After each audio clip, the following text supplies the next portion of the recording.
memorize Quran, right? Mm-hmm. Okay, and we know some parts of the Quran, and this is one of the many various aspects of the reality that is for us to see. You could walk up to a Jew or a Christian, or you could find a whole 500, 1,000 Jews or 1,000 Christians, and none of them will be able to quote the Torah in the original language or the what they call in the Bible in the original language. But if you walk up to Muslims, you find 1,000 Muslims. You can get at least like 500. Yeah, if you find 1,000 Muslims, I'm not gonna say necessarily 500, but at least 300. You're gonna find a large number of people that either know the whole Quran, and out of those people that know the whole Quran, the ones that don't know the whole Quran, minimally most Muslims know some portion of the Quran in the original language, because it's an obligation on us to know Al-Fatiha, right? And then we learn other parts of the Quran to complement our prayers. And most Muslims at least know parts of Juz Amma or more. Yeah, I was trying to study Juz Amma, like, I don't know. It was like sometime last week. And you're not going to find this amongst them. You won't find.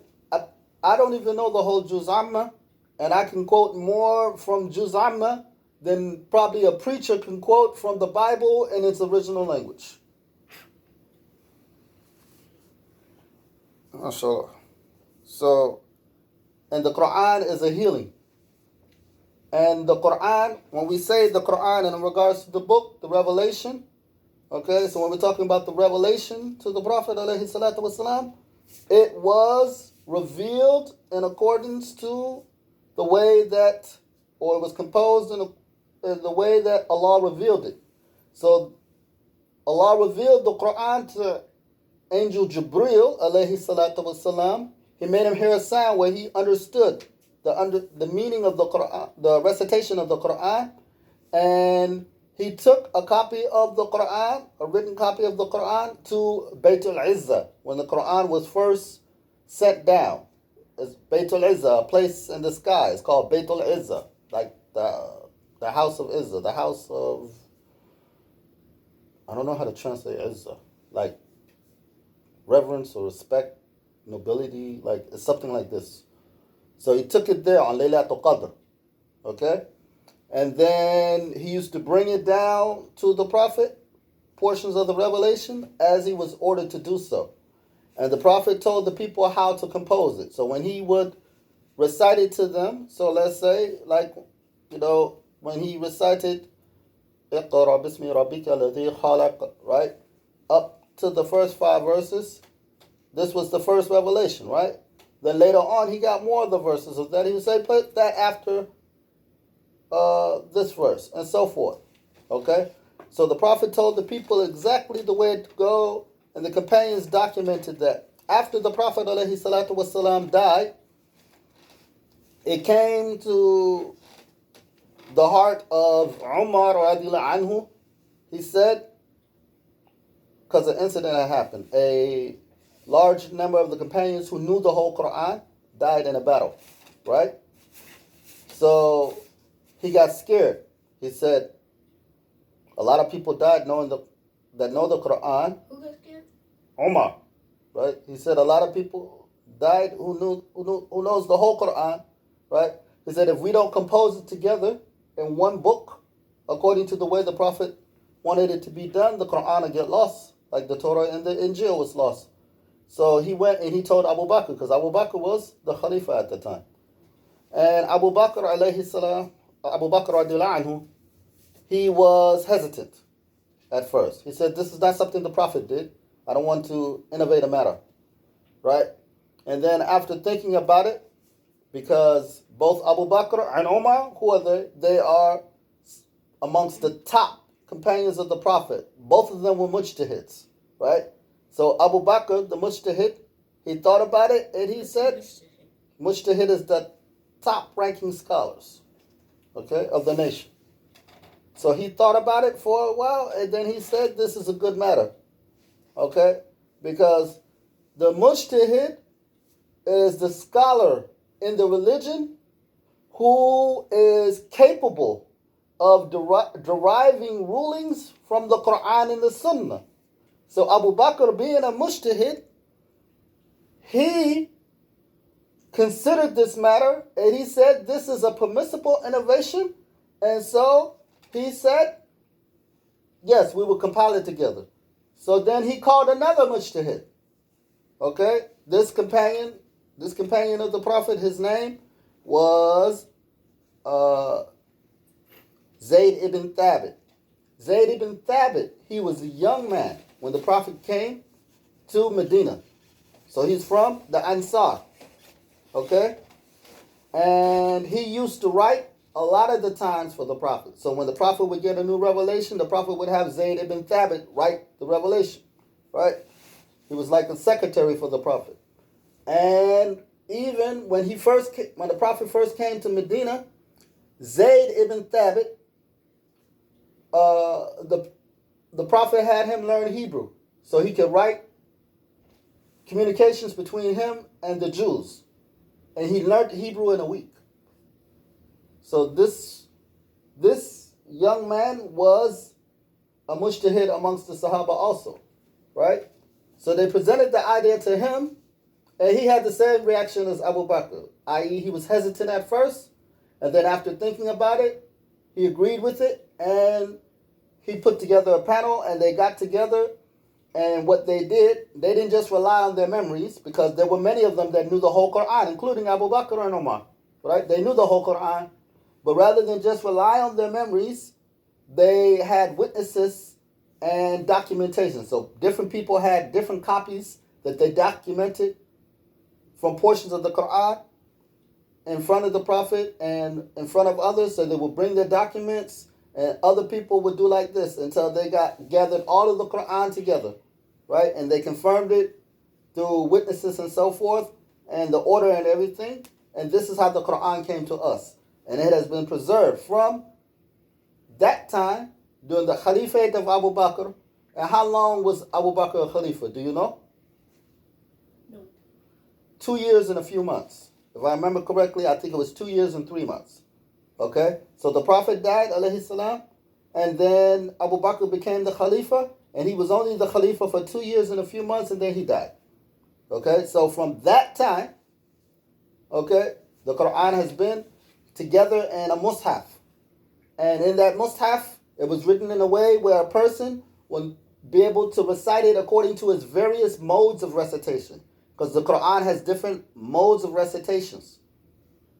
And the Quran, mashallah, it is a healing. So in the time of the Prophet ﷺ, one time, a man got stung by a scorpion. Right? And this man was not amongst the Muslims, but he was with this people, and they were unfriendly to a group of the Muslims, right? And then when this man was the chief of his people, right? And then he got stung by a scorpion, and so they sent to the Muslims for help after they had been unkind to the Muslims. And this one Muslim, he came to him, and he said, I'll recite on you. And he recited Al-Fatiha and healed him. Okay? And in the Quran it's mentioned that the Quran is a healing. Okay? And the Quran has information about the past and the future. So there was some information revealed in the Quran that the Jews didn't want the people to know. Like the story about the people of the Sabbath, the people that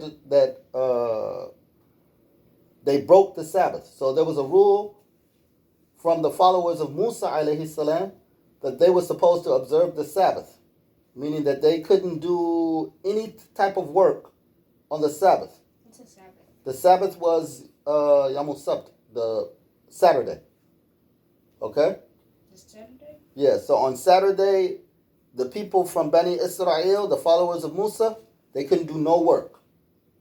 They had to only make dhikr of Allah and nothing else.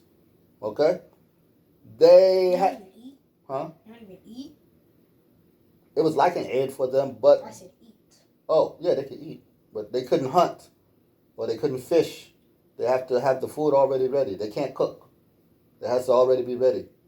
I don't know the exact thing because, it's confirmed in the Quran, but, the Jews mention one case, whatever. But regardless, there's an agreement that they're not supposed to work. Okay? So some of them broke this rule. And these people that broke the rule, Allah punished them by changing them to monkeys. Literally. Okay? But these ones that broke the rule, they died. They didn't have any children after they changed to monkeys and so forth like that. So they didn't have any monkey children? They didn't make Saiyans? No. Okay?